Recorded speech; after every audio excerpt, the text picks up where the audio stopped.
The Gilded Cage. What do palaces hide? Imagine a world where power knew no bounds, yet every breath, every glance, and even the most intimate movement of a king or queen could be the subject of close scrutiny.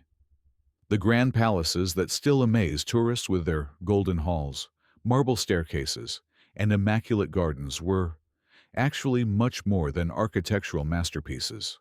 They were cages, gilded, exquisite, but cages nonetheless, where rulers lived in luxury, but rarely experienced true freedom. What hid behind those walls, where even the most devoted subjects were never allowed to peek? On the outside, monarchy always displayed grandeur, solemn parades, lavish balls, ceremonies where every gesture had symbolic meaning. But real life unfolded beyond the brushstrokes of court painters or the words of court chroniclers. Palaces had a face for the public, and a soul they carefully concealed. This soul was made up of secrets, fears, desires, and dramas that overshadowed the radiance of the crown. The glittering facades only distracted from the real stories.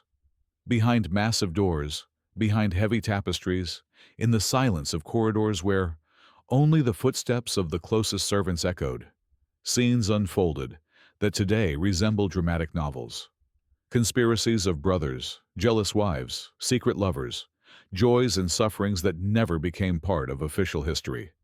And it is in these hidden spaces that a true acquaintance with monarchs begins. Kings and queens imagined themselves to be superhuman, but their daily needs were as earthly as anyone else's. Someone woke up with the fear that they might be poisoned before breakfast. Someone began each morning with a long prayer in their own secret chapel. Someone could not fall asleep without a dozen servants rocking him in silence, their hands on their sabers, as if the safety of the entire kingdom depended on it. In this grandeur, there was always room for vulnerability, which the palace sought to hide from prying eyes. Did you know that many monarchs had special secret rooms where they could be themselves? These were not just bedrooms or offices. They were sanctuaries of privacy.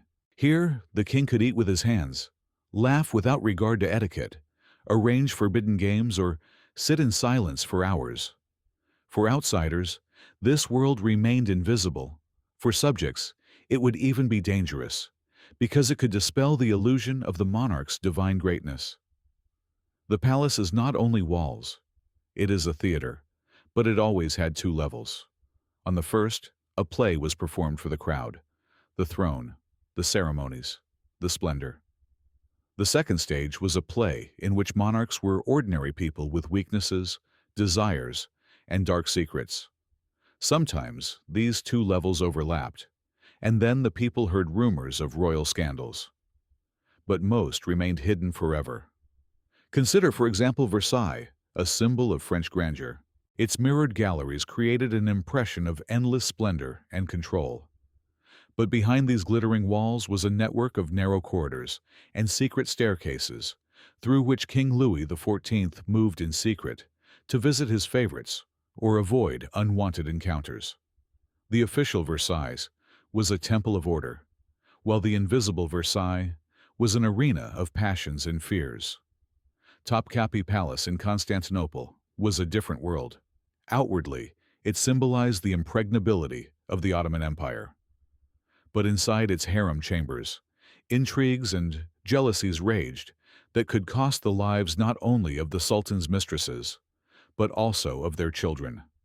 Secret doors, disguised by patterns on the walls, allowed the Sultan or his advisors to move around unnoticed, ruling the empire in the shadows. And what can we say about the Forbidden City in Beijing? Its name speaks for itself. Outside, it is the imperial center of the world, a place where ordinary people were forbidden to even approach. Inside, it is a complex network of gardens, temples, secret halls, where emperors lived not only as rulers, but also as people capable of love, anger, fear, and escape from loneliness. Palaces are mirrors of power, but their hidden wings show a different reflection. Instead of grandeur, anxiety. Instead of solemnity, loneliness. Instead of absolute power, vulnerability. And this vulnerability often made rulers even more dangerous because they sought to hide it at any cost. Gold, marble, and crystal chandeliers only enhanced the contrast. The more luxurious the palaces became, the more their inhabitants sought to hide. Paradoxically, it was the grandeur of the buildings that emphasized the fears of the people inside. All these endless enfilades of rooms, luxurious galleries and gardens were, in fact, a labyrinth that was supposed to distract other people's eyes from the real life of the monarchs. And here, the question arises, were these palaces for the rulers a paradise or a prison? On the one hand, they had everything: jewels, food, music, servants who fulfilled every wish. On the other hand, they lacked the most important thing: freedom. Because even in the farthest room there was always a shadow of politics, a shadow of duty, a shadow of danger. It is this duality that makes hidden palaces so fascinating. They were at the same time symbols of power and traps for those who wielded this power.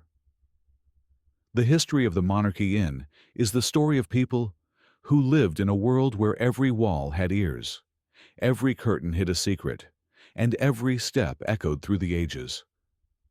So what did these gilded cages really hide? The answer lies in the silence of their invisible corridors, in the sighs of lovers, in the whispers of conspirators, in the screams of those who were never allowed to speak out loud. Palaces have preserved these secrets within their walls, and even today they speak to us, not only in the language of architecture, but also in the language of human passions that are not subject to time. Morning rituals of kings' palaces did not sleep like the cities around them. The night was shorter there than anywhere else, because even in the darkness of the corridors, one could hear the footsteps of guards, the rustle of servants preparing for a new day. And with the first rays of the sun, an action began that was difficult to imagine in the life of an ordinary person. The morning rituals of monarchs were a whole performance that was supposed not only to wake the ruler from bed, but also to confirm his status, greatness, and separation from the whole world every time. Imagine a king waking up not alone, but in front of a dozen pairs of eyes. His sleep did not end with a gentle sip or a private sip of water. No, the first moment of a new day was the invasion of other people into his intimate space. Nobles, chamberlains, doctors, spiritual advisors. Everyone waited for permission to enter to witness the monarch's awakening. For the ruler, even the act of rising from bed was part of a state ceremony. Louis XIV, the Sun King, turned waking up into a grand spectacle. His petit lever and grand lever were rituals where only the chosen ones could attend. First, the monarch was greeted by his closest chamberlains, then by the highest nobles, who were given the honor of seeing the king rise, wash, and dress. Being invited to this ritual was an honor for which aristocrats were willing to stand in long lines and pay bribes. And the king himself, even before breakfast, demonstrated that he was the center of the universe. Other monarchs were less theatrical, but no less ritualized. Among the Tudors, every morning of the king or queen was associated with complex safety rules. Special servants tested the water and food to prevent poisoning. Every object, from a comb to a towel, was handed over by hands that bore their own titles. Even washing was an act of power. A simple splash of water on the face became a symbol of purification, which had not only hygienic, but also religious significance. But behind all this luxury and strict etiquette, ordinary human fatigue often hid. Monarchs, like all people, could suffer from sleep deprivation, headaches, or bad moods. But none of these conditions exempted them from the need to participate in their own morning show.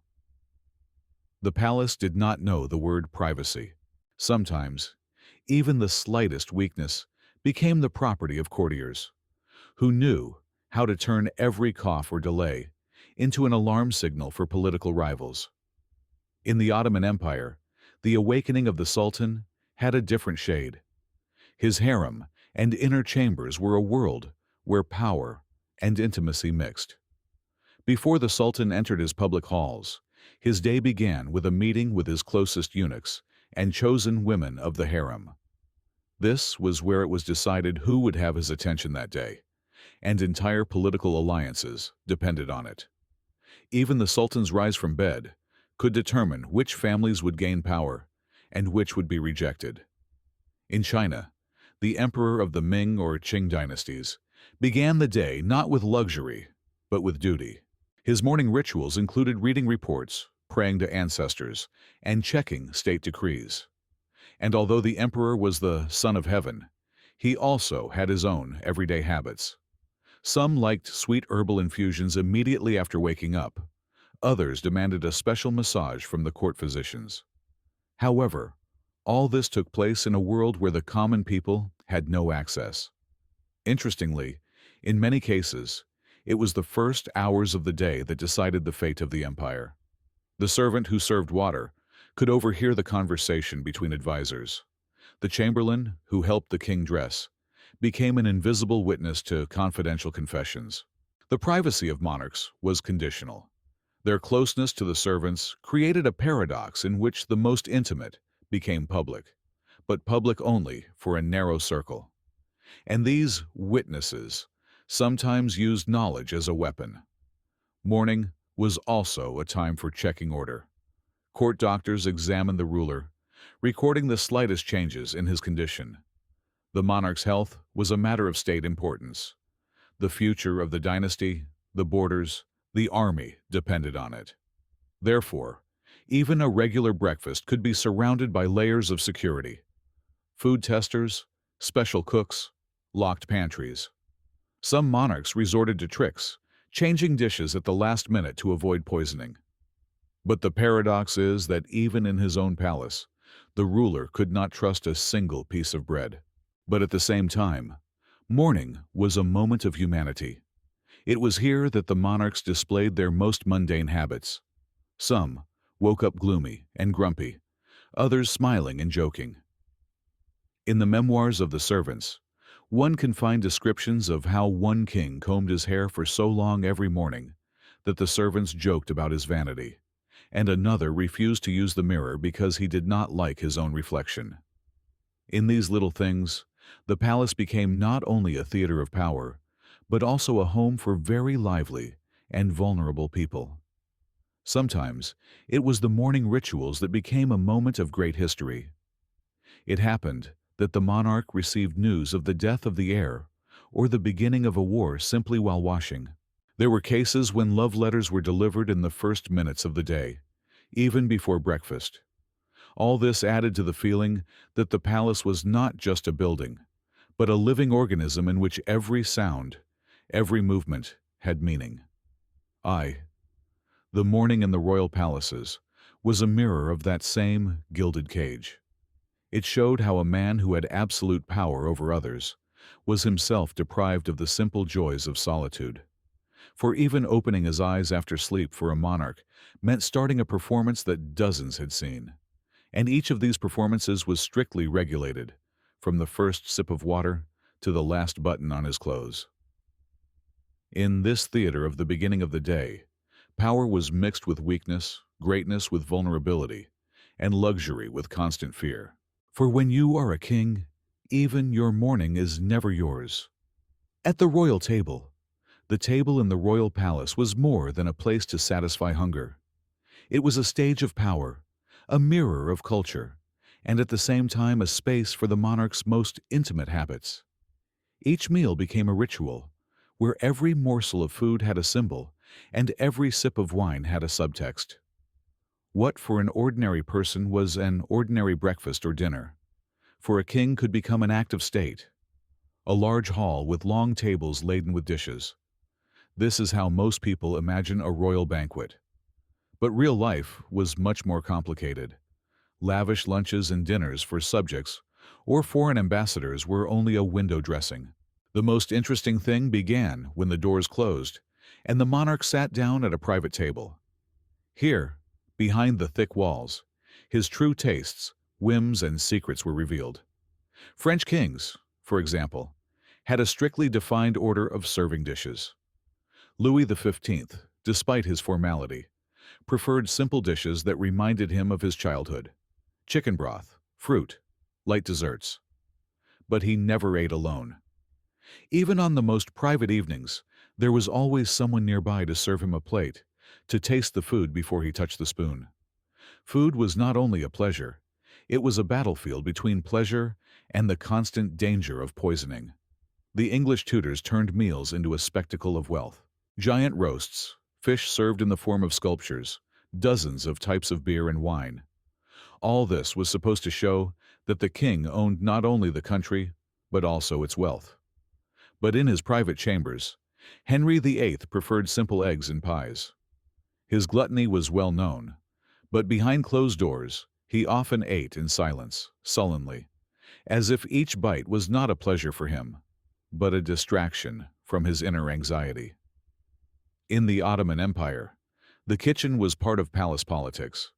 In Topkapi, the chefs cooked not only for the sultan, but also for the entire harem, and each dish could become a manifestation of favoritism. If the sultan preferred a certain fruit or dessert, then the woman who offered it to him could rise to the pinnacle of influence. But even in such conditions, special habits remained. The sultans liked to eat sweets alone, in small rooms, where even the most influential eunuchs did not have access. There, behind the walls, they allowed themselves a childish weakness for honey, dates, nuts. Asian monarchs had other symbols. The emperors of China, considered the sons of heaven, ate dishes that had not only culinary, but also sacred significance. Each product was selected in such a way as to maintain the balance of yin and yang. The emperor could refuse any dish if he believed that it disturbed the harmony of his body and the cosmos. But behind the official meals, where everything was perfectly balanced, there were little secrets: a love of pickled vegetables or hot wine, which he consumed in secret when the courtiers were not looking. Is it any wonder that the table was the place of the greatest game of trust and betrayal? Poisoning remained one of the most common threats. Therefore, in many palaces, there were special tasters, people who risked their own lives by tasting dishes in front of the ruler. Their existence emphasized the main thing. Even the most exquisite food could turn into a weapon, and every piece was, literally, a danger. That food was not only about fear, it was also about passion. It was at the table that secret alliances were born, the fate of war and peace was decided. Sometimes it was enough to slide a certain dish to your neighbor, and this became a signal: you are with me. It was during private dinners that kings allowed themselves to speak without diplomatic masks. Here, confessions, strict orders, laughter, and even tears were heard. The most unexpected were the culinary whims of the monarchs. Some of the French kings loved to eat raw vegetables, which was considered dangerous in those days. The Prussian king Frederick II had a habit of feeding his dogs right at the table, putting them on chairs as if they were full-fledged guests. And the Russian Empress Catherine II ordered dishes that combined French cuisine with traditional Russian products, demonstrating both cosmopolitanism and roots. For the people, these details remained invisible. They saw only solemn banquets, where hundreds of candles illuminated mountains of meat and wine, where music sounded until late at night. But a real royal meal took place in silence, where every morsel told of fear, weakness, and humanity. And this is where the paradox lies. Monarchs, who had unlimited power in the most ordinary sphere of life, food, were as vulnerable as their subjects. Perhaps even more so. Because when a simple peasant sat down at his meager table, he at least had the certainty that bread and porridge would not be the cause of his death. And the king, surrounded by gold and silver, each time tasted his fate from a spoon that could become poisoned. Food in palaces was a symbol of power, an instrument of politics and a mirror of the soul. It was rich, luxurious, exotic, but at the same time scary. And in these secrets of the royal table, we see how behind luxury there is always fragility, And behind the sumptuousness, that is a shadow of distrust. In the silence of the private chambers, when the heavy doors closed, when the hubbub of the halls subsided, and the trumpets of official ceremonies fell silent, royal life was transported to another dimension. Here, in the private chambers, there were no ceremonial carpets and ostentatious gestures. Here, monarchs threw off their crowns with a tense smile, and behind the gilded walls, their most human and at the same time darkest stories began. The private chambers were the heart of the invisible life of palaces. They had several faces: a bedroom, a library, secret salons, harems, and offices, where even the closest advisors had no access. It was here that kings allowed themselves what was forbidden on the throne: weakness, despair, love, fear, and sometimes madness.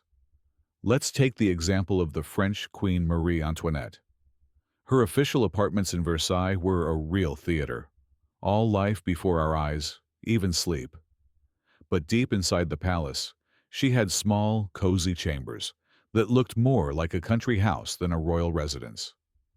There, she would spend hours dressing in simple dresses, playing the role of an ordinary woman. It was her escape from official grandeur, a space where she could feel like herself. But not all monarchs found peace in their private chambers. Some turned them into arenas of secret passions and scandals. In the silence of the harem, sultans decided the fate of an entire generation of women. One smile could elevate a concubine to the status of mother of an heir. One shadow of jealousy could be a death sentence. These rooms saw more betrayals and disappointments than all the palace throne rooms combined. In Russia, czars had so-called small rooms, spaces where even nobles were not allowed. Here, they could eat without etiquette, laugh loudly, or quarrel with servants without fear of gossip. It was here that secret loves were born and intimate conflicts were resolved. Catherine II had the habit of spending long evenings with her favorites, discussing not only politics, but also philosophy, literature, and science. In these private meetings, she was not an empress, but a woman who yearned for warmth and understanding. In many dynasties, these rooms became a place of forbidden romances. Lovers entered the chambers through secret doors and corridors disguised as closets or panels. There were many such passages in Versailles, and they were the witnesses of the most passionate encounters that were never written about in official chronicles. Love that could destroy a dynasty was born here, in the shadow of silk curtains and candlelight. But not only love filled these walls. Fears also raged in the silence of private chambers. Monarchs, despite all their power, lived in constant anxiety. Conspiracy, assassination, betrayal could strike at any moment. Many kings suffered from insomnia, imagining how their own servant could become a murderer. In these rooms, they ordered additional locks to be installed. Daggers were hidden under pillows and guards were kept nearby. Paradoxically, it was precisely where they should have felt the greatest peace that they often experienced, the greatest fear. In Japan, emperors had their own hidden gardens and tea rooms, where time seemed to slow down. But even in these spaces, filled with silence and the aroma of flowers, the shadow of politics was felt. Every meeting with a concubine could become a reason for intrigue. Every conversation with an advisor, a step towards conspiracy. And what about the intimate life of monarchs? The private chambers saw what the chroniclers were silent about.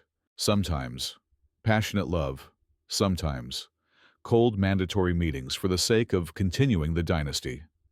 Marriages concluded by political agreements rarely brought sincerity. And then these rooms became the arena for finding warmth outside the official marital bonds.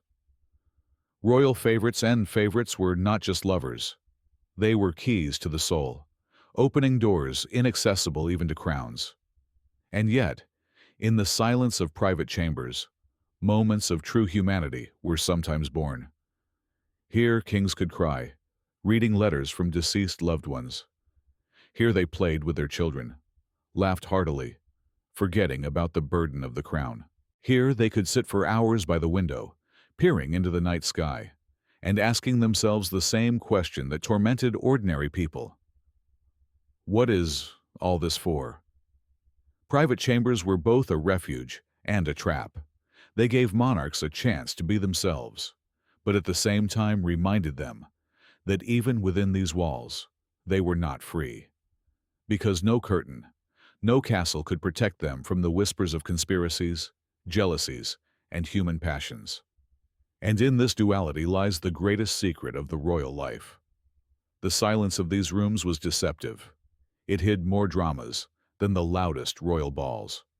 And if the history of states was made in the throne rooms, then it was here, in the hidden chambers, that the history of hearts was written. Dynastic drama. No throne was granted without a struggle. Each crown weighed more than the gold from which it was cast, for it pressed with the full weight of dynastic ambitions, jealousies, and fears. Inside the palaces, passions boiled, often of much greater importance than battles on the fields.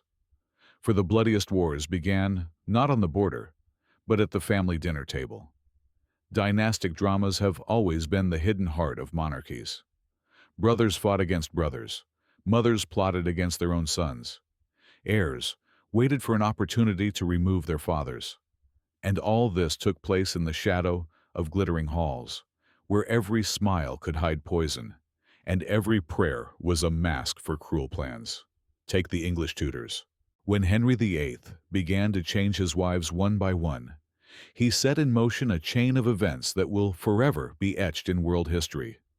His daughters, Mary and Elizabeth, became symbols of the conflict not only between religions, but also between two different visions of England. Mary, the bloody one, sought to restore Catholicism, while Elizabeth, the daughter of Anne Boleyn, embodied a new Protestant era. Their rivalry was not only political, but also deeply personal. The two sisters, raised in an atmosphere of betrayal and executed mothers, could never trust each other. In France, the Valois dynasty experienced terrible religious wars, fought not only on the streets of Paris, but also in the bedrooms of the Louvre. The Queen Mother, Catherine de' Medici, held the country in a tight grip, manipulating her own children to maintain control. Her sons became kings, one after the other, but none of them had the strength to escape their mother's shadow. In private chambers there were quarrels, tears, and conspiracies, and outside the palace windows Protestant blood flowed during the St. Bartholomew's Day massacre. The Ottoman Empire knew even more cruel scenes. There was a law of fratricide. The new sultan had the right to kill his brothers to avoid future dynastic wars. This terrible custom turned the harem and palace chambers into a place where children's laughter could turn into tragic cries. Sons who played together grew up knowing that only one of them would see maturity. Mothers who gave birth to heirs lived in constant fear. Their child could become a victim in a game where there was no mercy. Among the Habsburgs, known for their complex marriage alliances, dynastic intrigues intertwined with family tragedies. Marriages between close relatives, made for the sake of preserving power, brought not only titles, but also diseases that gradually destroyed their lineage. Behind the brilliant facades of the Vienna Hofburg, a drama of degeneration unfolded, where each new heir became a weaker copy of the previous one. And all this was the result of the desire to keep power in a narrow circle, not allowing foreign blood. But it was not only brothers and sisters who were at enmity. Fathers and children also entered into deadly games. The Russian Tsar Ivan the Terrible, in a fit of rage, killed his son, the heir, and this tragedy forever left a bloody mark on history. In the silence of the royal chambers, a scene unfolded that surpassed any battle in cruelty.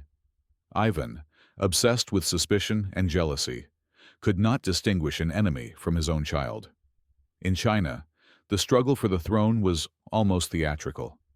Emperors had dozens of sons by concubines, each of whom saw himself as the future ruler.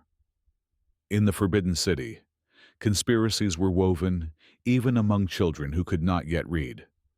Mothers competed with each other, trying to advance their own son to the position of heir. Sometimes this struggle ended in the death of an entire family, when the losing branches were destroyed to the last. Dynastic dramas were especially dangerous because they remained invisible to the people. People saw magnificent ceremonies, happy weddings, and christenings of heirs, but they did not know that behind the smiles lay hatred and fear. The monarchy was held in a delicate balance, and this balance often depended on whether one person could survive the conspiracy of his own brothers or avoid a dagger in his own bedroom. Palaces became a theater where family relationships intertwined with politics. Love for a brother could mean one's own death, and hatred for a sister could mean a chance at the throne. And the closer a person was to power, the greater the danger. These dramas show monarchs lived in a world where the family was both the greatest support and the greatest enemy. A dynasty could become a force that united generations, but it could also turn into a trap, where every day was a game of survival.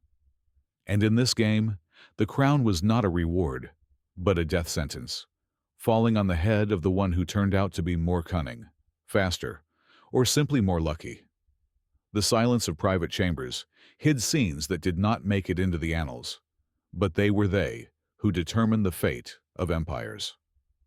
Dynastic dramas were invisible wars that decided who would become the ruler and who would become the victim. The history of the monarchy is the history of family betrayals, which, despite all the robes and crowns, remained as painful and destructive as in any human family. Architecture of secrets palaces have always amazed with their grandeur. High ceilings, luxurious chandeliers, marble floors, mirrored halls. All this created the illusion of openness and boundless space. But the true essence of palace architecture was not hidden in the facades and staterooms. It lived in the shadows, in narrow corridors, hidden staircases, secret doors, and garden labyrinths, where neither guests nor subjects had access. This was the architecture of secrets, created to protect power, hide passions, and protect from enemies. Versailles is perhaps the most striking symbol of such a double world. Externally, it personified the greatness of France, endless enfilades of rooms, gold decorations, galleries, where everything screamed about the absolute power of the king. But inside, this luxury masked a cunning system of hidden corridors and staircases. Louis XIV, the Sun King, could leave his official chambers and enter his mistress's room through an invisible passage without arousing a whisper among his courtiers. The same passages saved him from unwanted encounters, allowing him to disappear as if he were dissolving into his own palace. Secret passages were not just a luxury, they were a necessity. In a world where every conspiracy could cost a life, and every conspirator hid among those closest to him, rulers needed ways to disappear or appear unexpectedly. It was these architectural details that created the feeling that the palace was a living organism with its own arteries, where the official halls were the face, and the secret corridors were the heart and circulatory system. In Topkapi, the main palace of the Ottoman sultans, secret architecture reached a special scale. There was a whole network of passages connecting the harem, the throne room, and the sultan's chambers. This allowed him to move around unnoticed, observe the lives of his subjects, and even listen to conversations without revealing his presence. The sultan could remain invisible, and this invisibility was his greatest strength. In China, the Forbidden City also kept its secrets. Despite the monumentality of its gates and plazas, it was in the narrow side corridors that the fate of the empire was decided. The emperor had hidden doors that allowed him to get to the chambers of his concubines or advisors, bypassing the eyes of the guards. There were even special stone slabs here that opened access to underground passages created in case of attacks or uprisings. The architecture of secrets was manifested not only in the passages. Many palaces had special whispering walls or openings in the walls that allowed listening to conversations in neighboring rooms. The Venetian doges used similar architectural tricks in their palace to control their advisors and avoid betrayal. Every stone could be an ear, every curtain a trap for a careless word. Secret gardens were another component of this hidden architecture. At Versailles, in the heart of the magnificent parks, there were cozy gazebos and nooks where the king or queen could meet with lovers or have confidential conversations. In England, at Windsor Castle, closed sections of the gardens were created, where even the closest advisors had no access. There, monarchs could feel at least the illusion of privacy. The architecture of secrets also had an engineering dimension. In some castles in Europe, there were secret wells, ventilation systems that disguised themselves as ordinary shafts, but actually allowed for observation or the transmission of messages. In the eastern palaces, complex systems of fountains and water fountains were created, which not only decorated the space, but also muffled conversations, protecting them from unwanted ears. Even water became part of the architectural game of secrecy. We should not forget about the defensive aspects. Palaces have always been a target for conspirators and enemies. Therefore, secret passages often led outside the building, into forests, underground tunnels, or even into neighboring monasteries. It is known that in many European castles, there were escape routes by which kings and queens could leave the palace in case of danger. In the Tower of London, for example, there were underground passages that led directly to the Thames, allowing for escape or secret transfer of a prisoner. All this created a paradoxical feeling. The palace, which seemed to be a symbol of strength and security, was at the same time a labyrinth of fears. Its majestic walls hid not only luxury, but also a constant sense of danger. The monarchs who lived within these walls could not afford to trust even their own home. Their chambers, staircases, galleries were traps built to enable them to escape from their enemies, sometimes even from their own relatives. But there is another aspect to this architecture. It was a symbol of power, not only outside, but also inside. When a courtier saw a secret door, or guessed the existence of a hidden passage, he understood that real power always remained beyond his reach.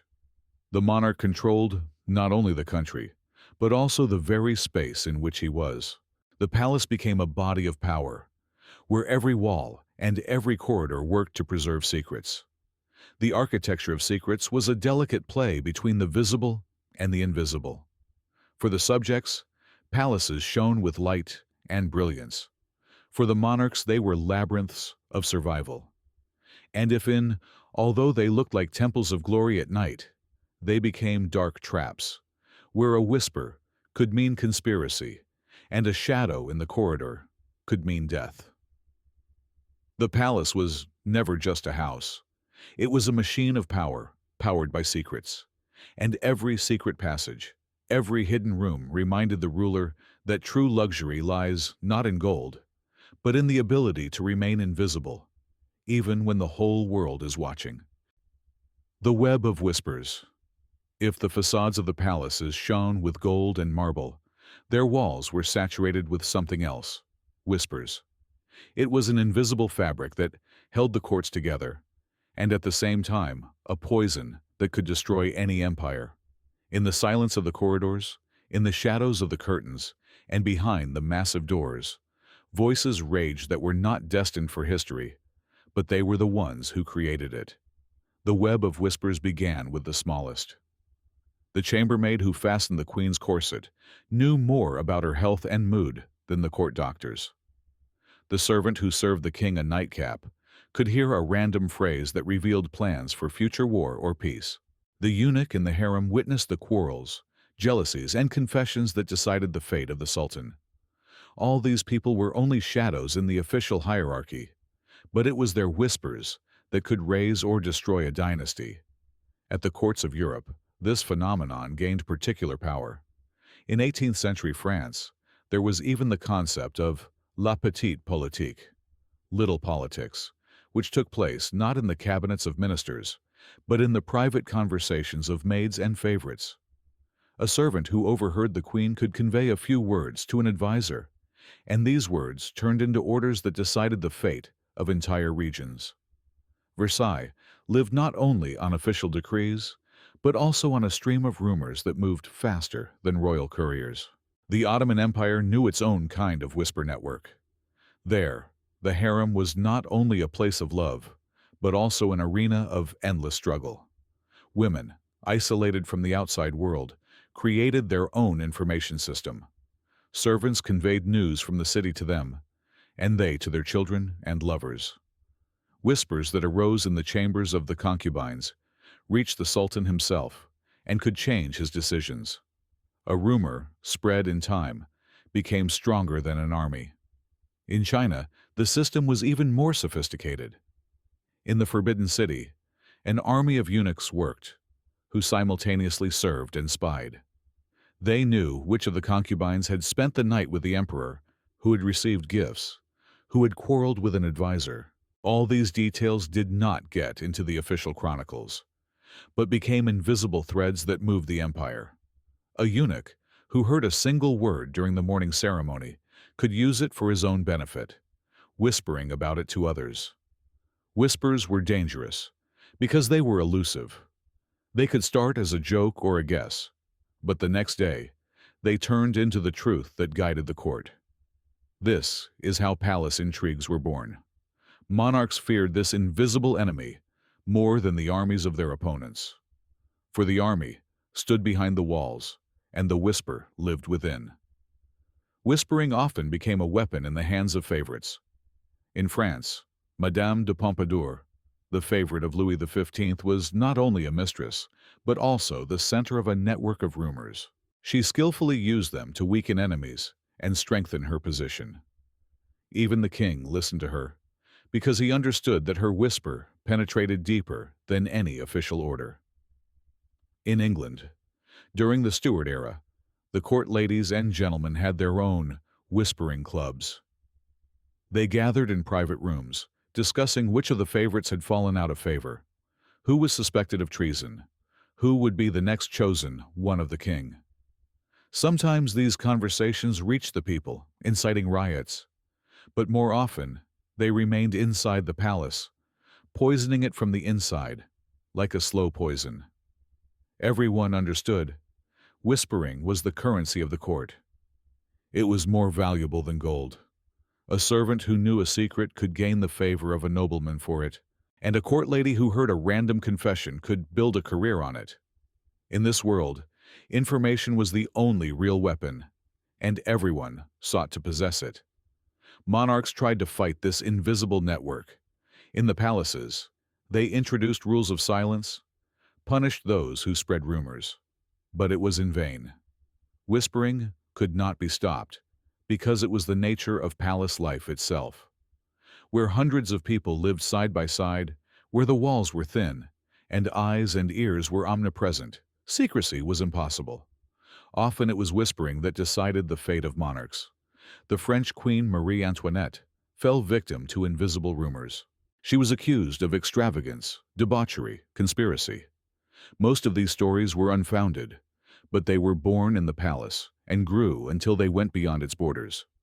And when the people approached the walls of Versailles, they did not go against the human queen, but against a monster created by a network of whispers. The network of whispers made the palaces look like living organisms. They breathed words that were never written down, but echoed in decisions, wars, and executions. This invisible world shows that real power lived not in throne rooms, but in quiet corners where two servants could exchange a few phrases. Sometimes these few phrases weighed more than any royal decree.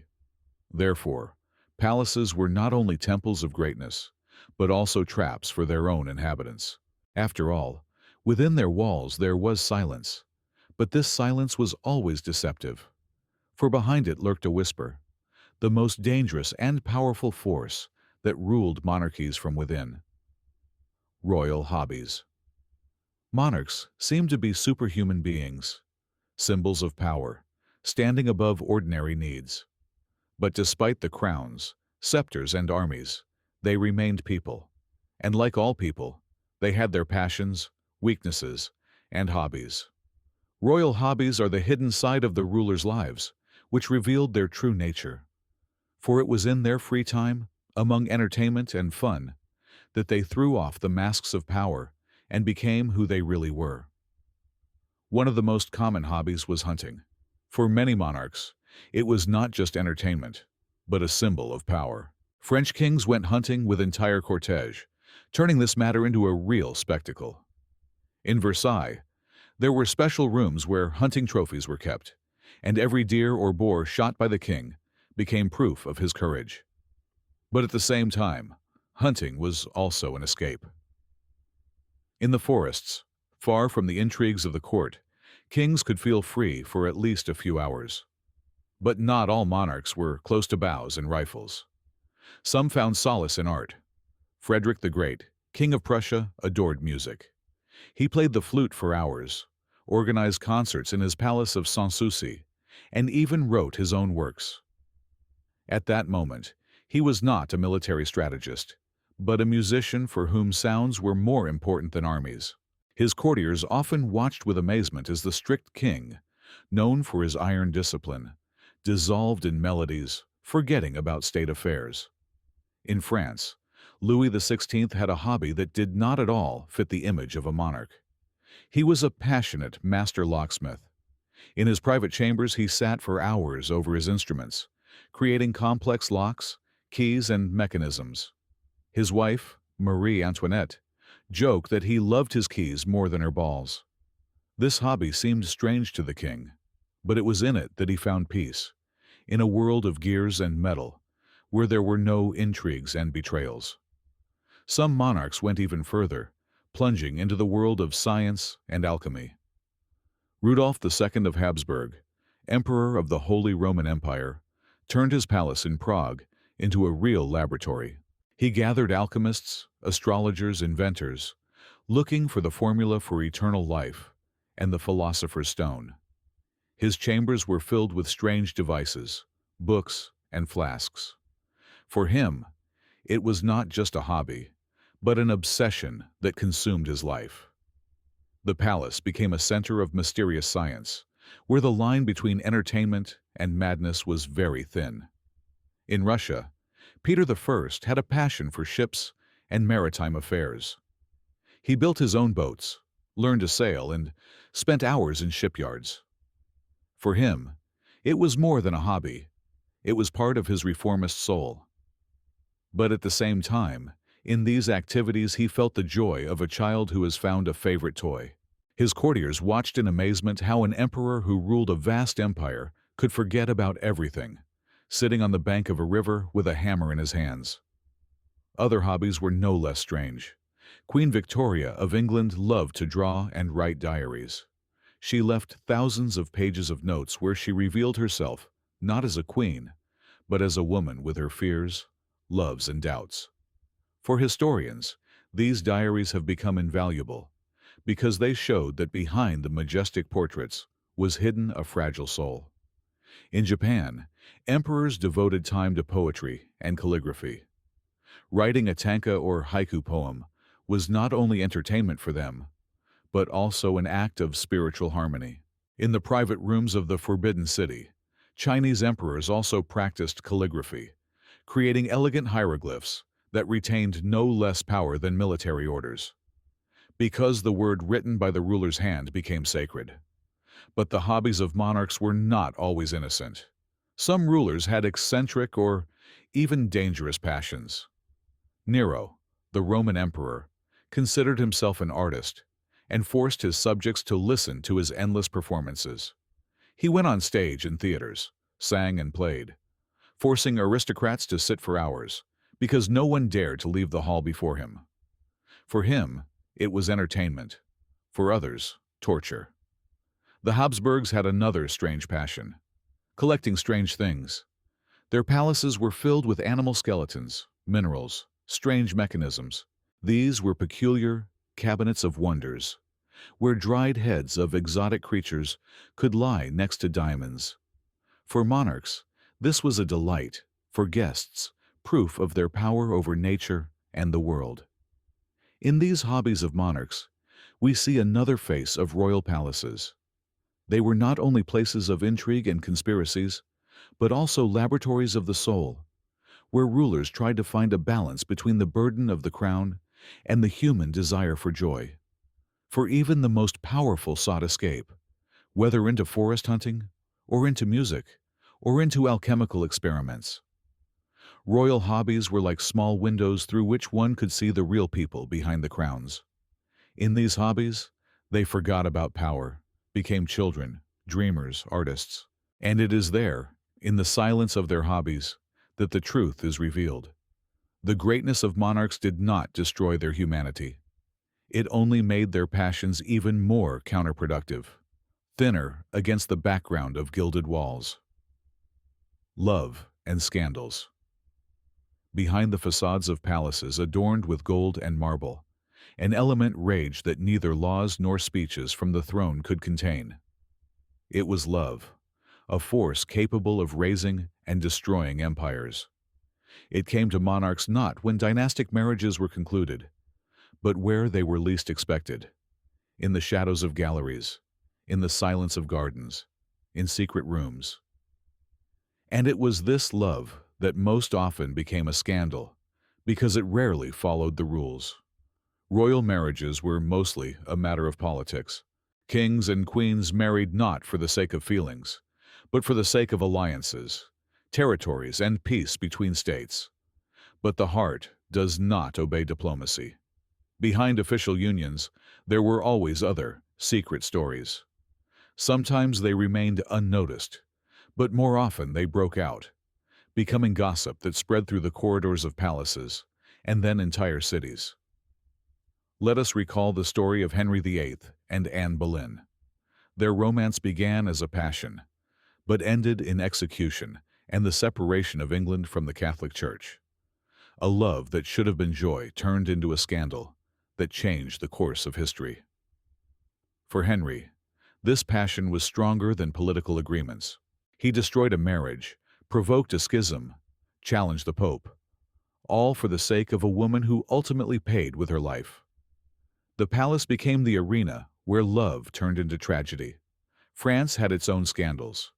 Kings had many favorites, and their influence sometimes exceeded that of ministers. Madame de Pompadour, the mistress of Louis XV, practically controlled politics, using her position in bed as a key to state secrets. For some, she was a second queen. For others, a threat that undermined the authority of the monarchy. And yet it was thanks to her that Louis felt like a living person, and not just a king. In the Ottoman Empire, the harem was the scene of the loudest love dramas. Women competed for the heart of the Sultan, but this struggle had nothing to do with romance. The fate of children, future heirs, was decided here. One night could make a woman the mistress of the harem, and another could send her to oblivion or death. The Sultan's love was both the greatest reward and a deadly trap. How many scandals erupted due to jealousy, poisoning, and conspiracies? All of this remained hidden from the people, but poisoned the heart of the empire. Chinese emperors also did not avoid love dramas. In the Forbidden City, hundreds of concubines awaited the ruler's attention. Each meeting with him was a triumph or a defeat. Inequality and jealousy gave rise to intrigues that could end tragically. It is known that some empresses ordered to get rid of rivals in order to remain the only favorites. These scandals never went beyond the palace walls, but they influenced who would sit on the throne for generations. Russia knew passions that shocked even Europe. Catherine II had numerous favorites, whom she herself selected and bestowed lands, titles, and wealth on them. To her enemies, this was proof of debauchery. To her supporters, a manifestation of her power as a woman who openly took what she wanted. The palace whispered about her affairs, but at the same time, these whispers strengthened her legend. She was an empress who was not afraid of scandal. But it was not only mistresses and lovers who caused scandals. Sometimes the love of monarchs for ordinary people struck the imagination of society. King Edward VIII of England abdicated the throne for the American Wallace Simpson. His love became the greatest scandal of the 20th century. The monarch renounced the crown because he could not give up the woman he loved. The palace could not withstand the power of true feeling. All these stories show love in palaces was always dangerous. It could elevate, give the ruler strength, inspiration, support, but it could also destroy, become the cause of conspiracies, murders, divorces, and even the fall of entire dynasties. Because where the heart and body rule, reason and law retreat. And at the same time, these scandals reveal the greatest truth about monarchs. For all their greatness, they remained vulnerable people who yearned for love, like anyone else. Their hearts beat not with gold, but with blood. And when they loved, they risked everything: the crown, the dynasty, their own lives. Love and scandals in royal palaces were like lightning in the night sky. They flashed brightly, illuminated the most secret corners, and disappeared, leaving scars in history. And we see these scars to this day, in legends and gossip that have survived the centuries. Palace servants. Palaces seemed like temples of power, where everything belonged to the monarchs.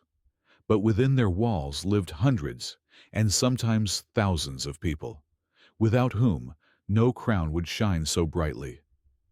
Palace servants were an invisible army that maintained the illusion of greatness.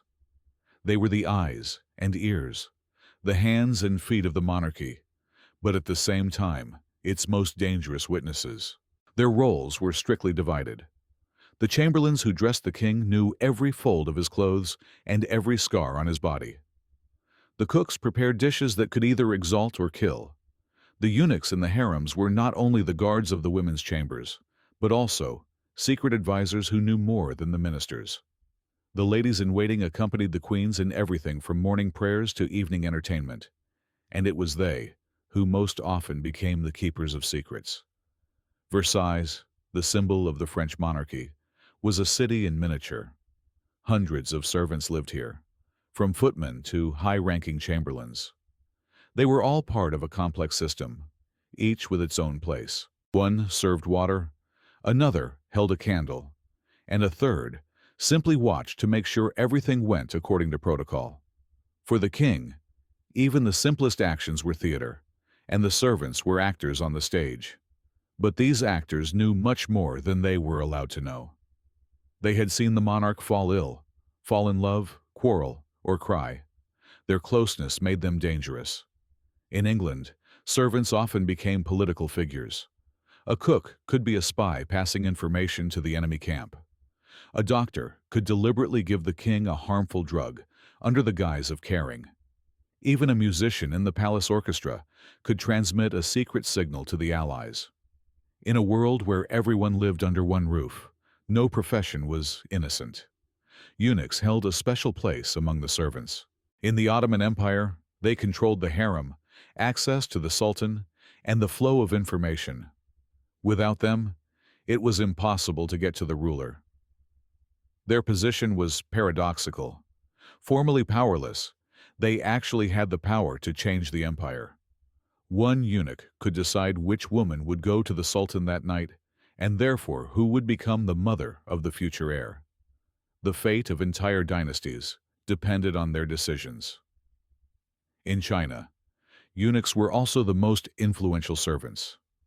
In the Forbidden City, they lived next to the emperor, knowing every detail of his life. Many of them rose so high that they actually ruled the state. They controlled access to the monarch, signed decrees on his behalf, and became intermediaries between the throne and the world. And at the same time, they remained those whom society despised, crippled servants who sacrificed their bodies for the sake of power. In Europe, female chambermaids had a unique role. They were so close to queens that they could influence their moods and decisions. A single piece of good advice or a deliberately planted rumor could change the course of events. Sometimes, it was the chambermaids who became the liaison between the queen and her lover, delivering letters or arranging meetings. However, The life of servants was not always full of power. Often, it was full of humiliation. Lackeys stood around for days, waiting for orders. Some servants were not allowed to sit in the presence of the monarch. Their work was exhausting. Their names rarely made it into the annals. They lived in the shadows, but their shadow was always present near the throne.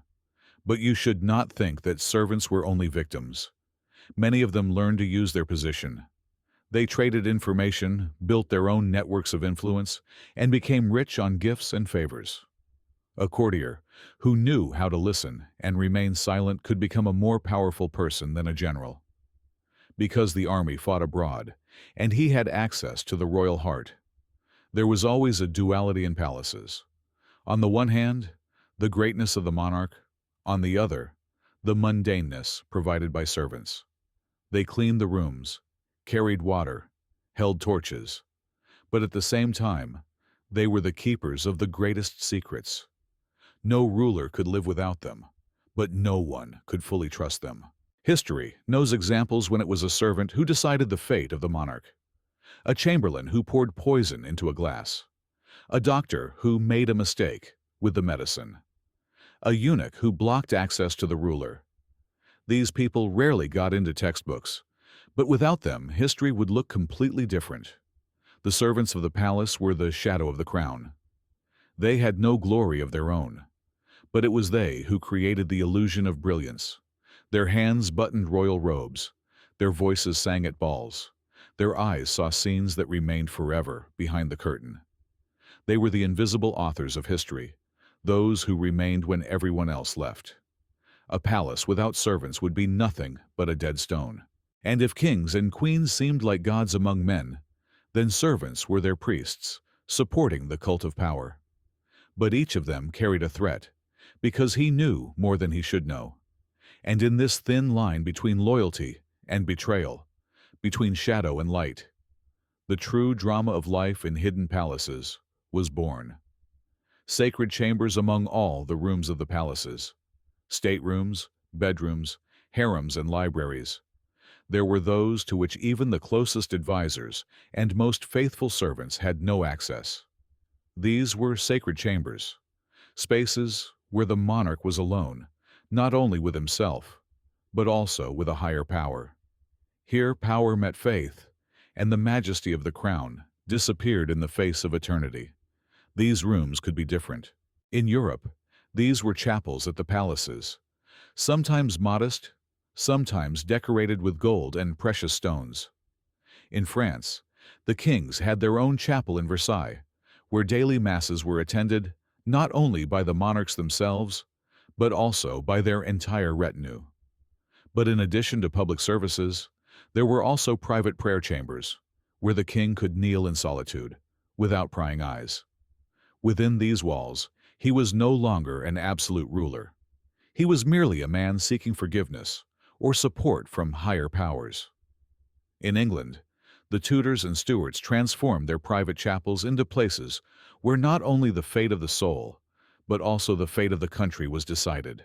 Henry VIII, having renounced the power of the Pope, created his own religious world, and his prayers in private chambers were part of the struggle for independence from Rome. Every moment he knelt was a political act, even if it took place in the depths of the palace, where there were no spectators. The Ottoman sultans had their own prayer rooms in Topkapi. They turned to Allah in silence before going out to their advisors and generals. Here, among the ornately painted walls and soft carpets, decisions were made that determined the fate of the empire. Faith was not only a duty, but also a support. For even the most powerful sultan knew that his power came not only from his army, but also from the will of heaven. In China, emperors had their halls of ancestors.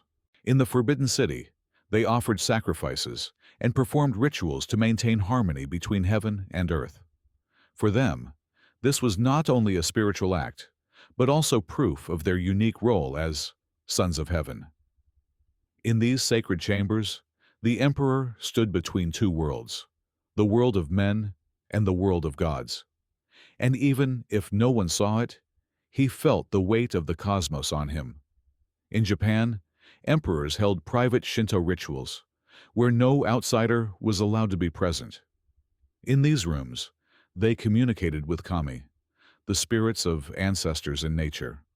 The sacred chambers became a place where power and faith intertwined to such an extent that it was no longer possible to distinguish whether this was a ritual for the soul or for the state.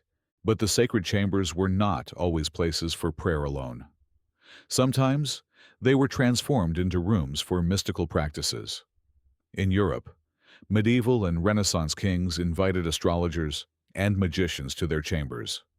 Elizabeth I is known to have consulted her seers on important political decisions. Her sacred chambers were not only a chapel, but also a laboratory of secret knowledge. Here, star charts were laid out, candles were lit, and the strategy of the state depended on these mystical moments.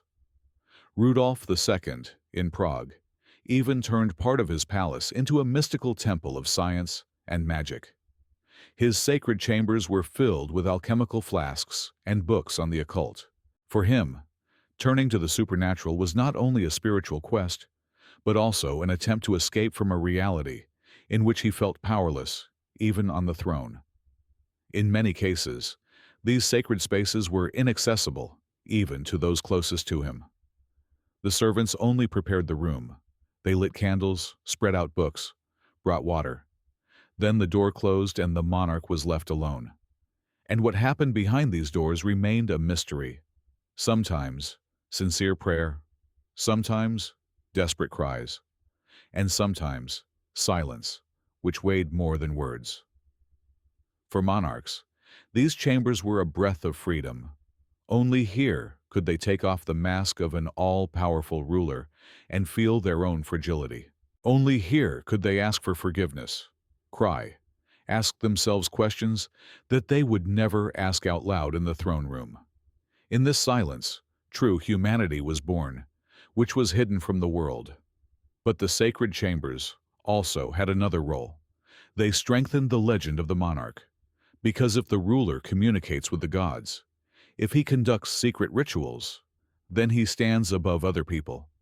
And this mysticism made him even more powerful in the eyes of his subjects. The belief in a secret connection between the throne and the heavens sustained the monarchy, even when it tottered under the blows of crises. In these rooms we see the deepest paradox. Kings and queens who ruled the land, the seas and the armies, in moments of solitude, acknowledged their weakness before invisible forces. Their sacred chambers were a reminder that even those who wore crowns sought answers in heaven. And today, when we look at ancient chapels and closed rooms in palaces, we feel the shadow of this ancient silence. It speaks not of greatness, but of the human soul, which even with power over thousands remained alone before eternity. Power behind the scenes. On the stage of history, monarchs appear as absolute rulers, whose word weighs more than laws, and whose gaze can decide the fate of the state. But behind the scenes of this brilliant theater, there was another world, hidden, full of shadows, where power was distributed not by decrees, but by whispers, where decisions were made not in throne rooms, but in secret rooms and night conversations. The power behind the scenes was invisible to the people, but tangible to everyone who lived in the palaces. Other laws operated here, the law of trust and betrayal, love and jealousy, fear and manipulation. In this world, the monarch could not be an all-powerful ruler, but only a pawn in a game played by his favorites, advisors, and even servants. France knew a vivid example of such rule. Cardinal Richelieu under Louis XIII became a symbol of power behind the scenes. Formally, the monarch remained the head of state, but the real decisions were made by his first minister. In Versailles and the Louvre, whispers that the cardinal ruled the country rang louder than the words of the king himself. It was a shadow power that was born not in the throne room, but in a study filled with books and documents. In Russia, at the court of Peter III, power belonged not to him, but to his wife, Catherine. She was not yet empress, but she already controlled a network of allies. It was behind the scenes, in secret meetings and correspondence, that the coup that later made her a great ruler was brewing. The throne room saw only the coronation, but the real struggle was waged in the bedrooms and corridors, where every word could become a call to conspiracy. In the Ottoman Empire, behind the scenes, stood female power. The so-called Sultanate of Women turned the harem into a decision-making center. Valida Sultan, the mother of the ruling sultan, often controlled his steps, deciding who would become the Grand Vizier and who would fall victim to intrigue. Within the palace walls, decorated with mosaics and carpets, a silent but fierce struggle took place, which historians have long kept quiet about. In China, eunuchs often became the real rulers for the emperor. In the Forbidden City, they controlled the flow of information, deciding who could see the ruler and who could not. One look from a eunuch could mean access to the emperor or lifelong exile. Their power was invisible, but so strong that emperors feared their own servants more than their enemies outside the capital. In Europe, favorites became symbols of this hidden power. Madame de Montespan under Louis XIV, Madame de Pompadour under Louis XV, Countess du Barry. All of them turned the monarch's love into political capital.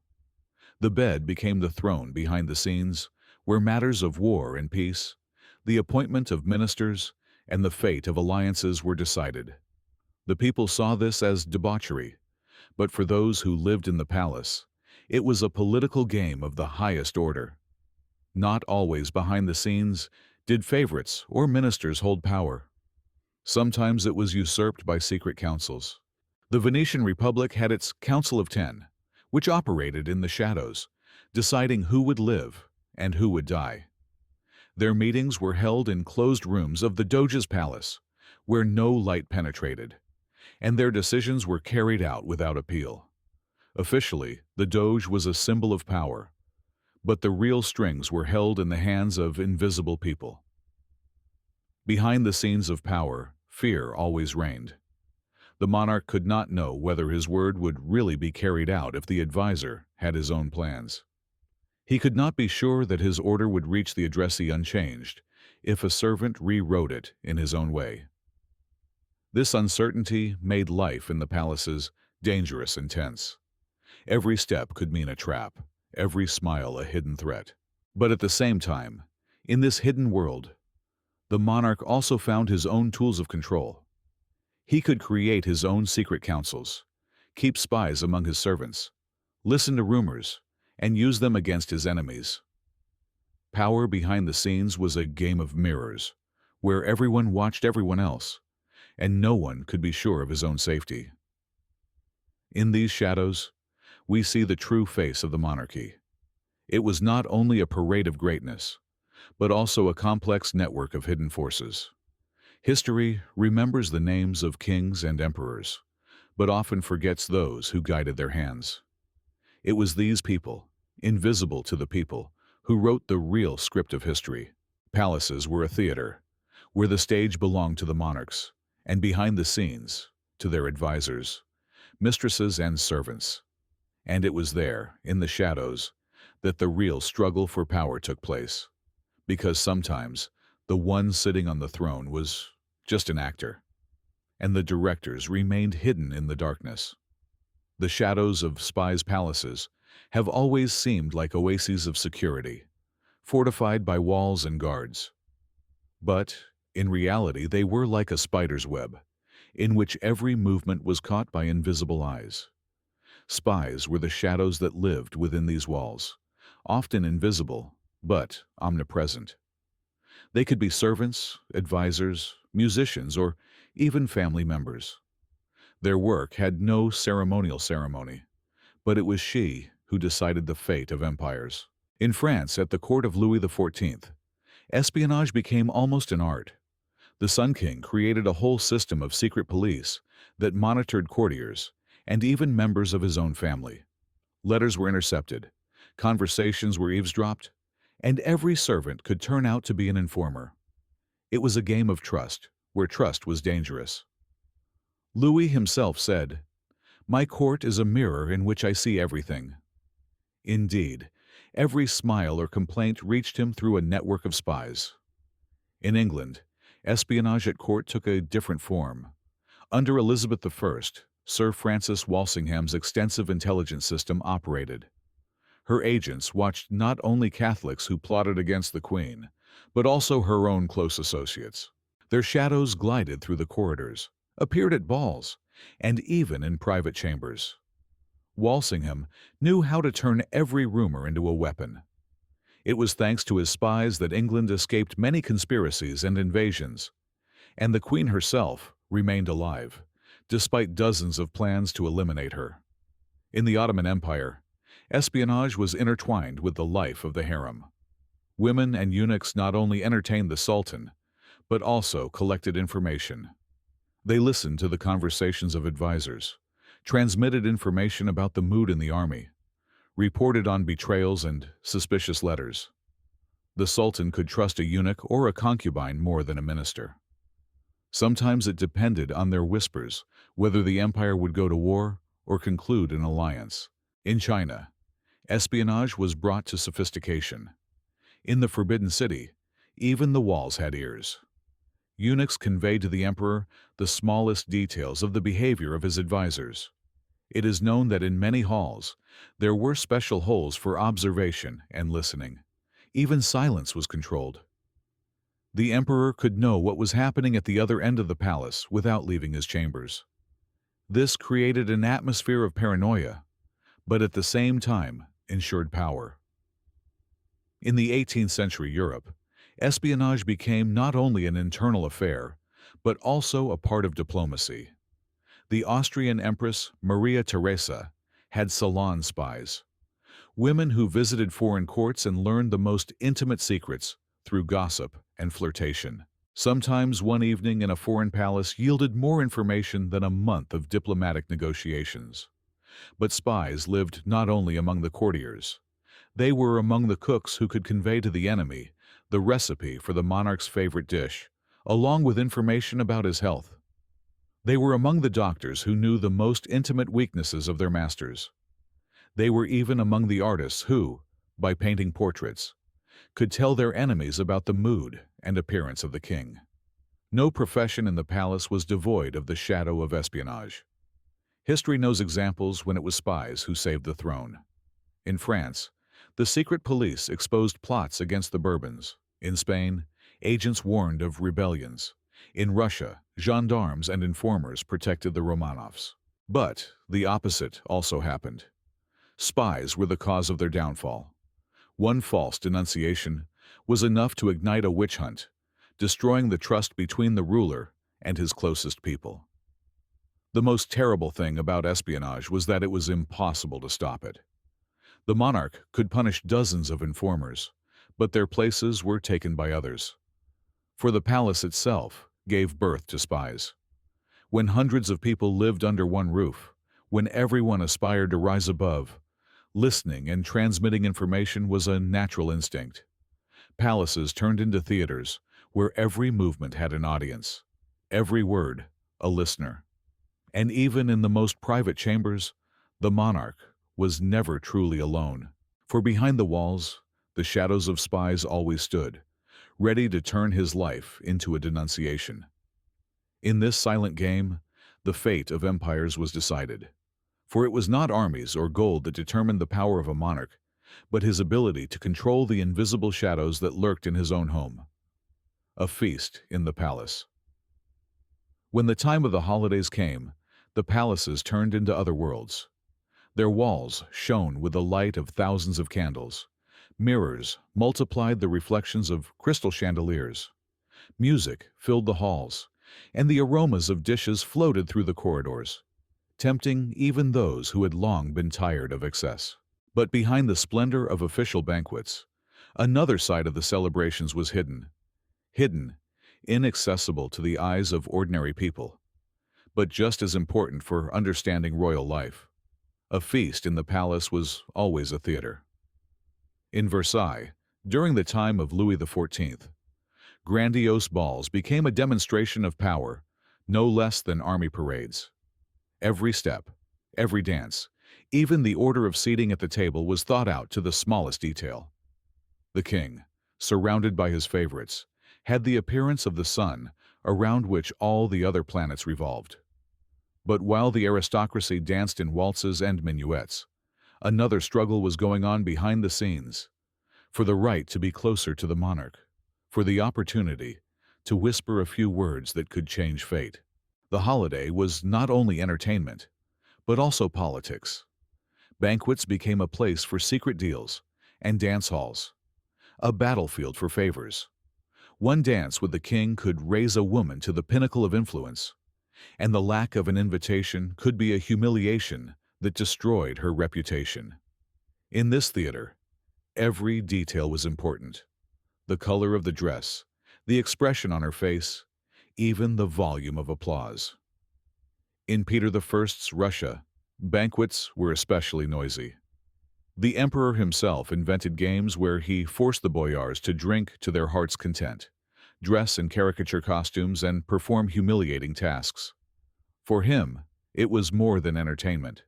It was a demonstration of power over the old aristocracy. Palace festivities became an instrument of subjugation.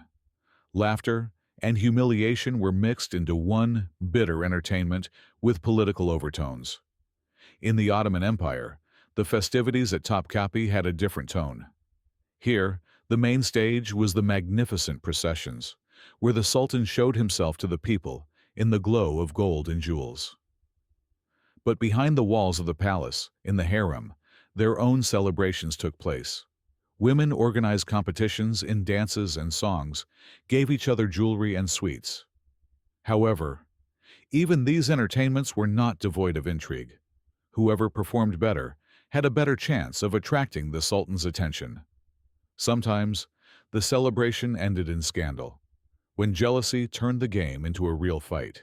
In China, the festivities in the Forbidden City combined ritual and splendor. New Year ceremonies lasted for weeks. Lights, fireworks, dragon and lion dances. But the most important thing was what happened behind the eyes of the subjects. In the narrow inner courtyards, the emperor held private celebrations with his closest advisors and concubines. The most valuable gifts were given here, not only jewels, but also positions, titles, privileges. For some, it was a holiday. For others, a day of loss. Food was another language of palace celebrations. In Versailles, up to 300 dishes could be served on the table in one evening, from exquisite sauces to exotic fruits brought from afar. In Topkapi, banquets were prepared where hundreds of dishes were served simultaneously, creating a feeling of endless wealth. In China, imperial chefs invented new recipes to surprise the ruler, and each dish was a work of art. But behind the scenes, a life of its own was raging in the kitchen. Intrigues among the chefs, suspicions of possible poisoning, checks at every step. But not all celebrations were official. In the private chambers, monarchs organized private parties for their closest favorites. There was no longer any protocol, no chamberlains, and no strict rules. Here, it was allowed to laugh, drink without limits, make love, and sing. It was these private celebrations that often gave rise to the biggest scandals, because the court always found out about them. And then rumors began that ruined reputations. Another paradox of royal life was visible in the festive halls of the palaces. Where there should have been only happiness and joy, fear and tension reigned. Because every dance could be a test, every toast a political signal, every smile a trap. The monarch could be the center of attention, but even he remained a hostage to this game. A celebration in the palace was like fire. It warmed, shone, enchanted, but it could also burn. Because under the music and light, jealousy, intrigue, and conspiracies were hidden. Sometimes, one wrong look or a word spoken in a drunken state could cost a life.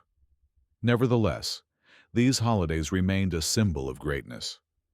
They showed the people that their ruler was not just a man, but a being close to the gods. And although today we read about them in chronicles or see them in films, the real magic of those nights remained only in the walls of the palaces, which still retain the echoes of music and whispers of intrigue. The legacy of hidden palaces. Today, we admire ancient palaces as architectural gems, cultural monuments, and tourist attractions. We walk their corridors, gaze at throne rooms and paintings, take photos of marble staircases and gilded ceilings. But behind this brilliance we often forget. Once these walls were alive, they saw not only celebrations, but also fear. Not only feasts, but also poisoning. Not only ceremonies, but also jealousy, tears, whispers, and screams. The legacy of hidden palaces is not only stone and gold, it is the history of human passions hidden behind the facades of grandeur.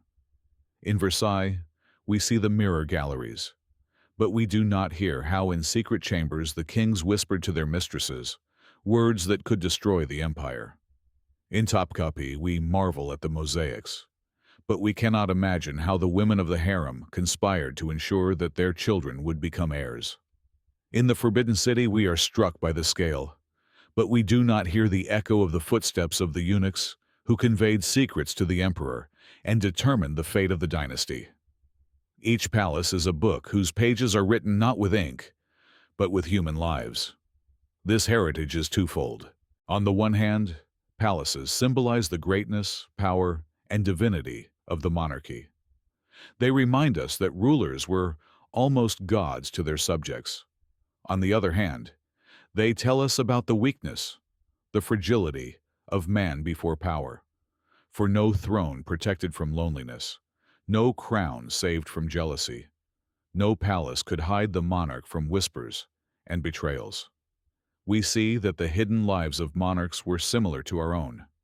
They loved, they suffered, they feared, they sought joy and solace. Their hobbies, their prayers, their scandals are a mirror of human nature, only magnified on a scale where every mistake could cost an empire. But there is another important legacy. These palaces taught the world that true power is always hidden. It is not in throne rooms, but in the shadows, in the corridors, in private chambers.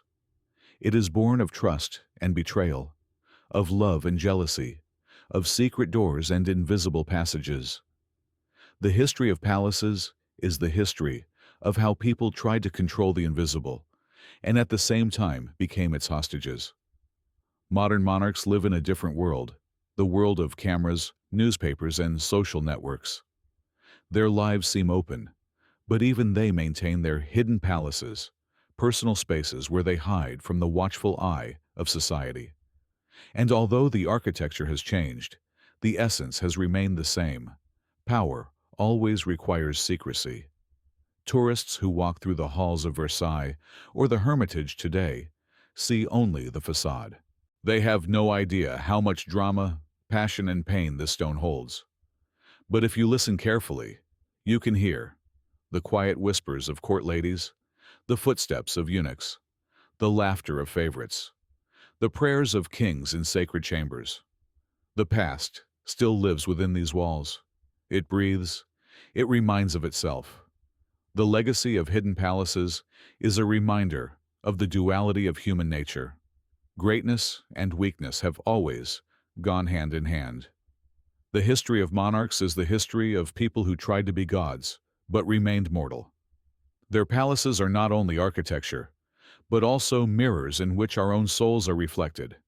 So, the next time you look at an ancient palace, don't stop at its facade. Imagine that behind these walls still live the shadows of those who once wore crowns. Imagine that you can still hear their voices in the dark corridors. And then you will understand. The true legacy of these palaces is not in stone and gold, but in the stories they still hide.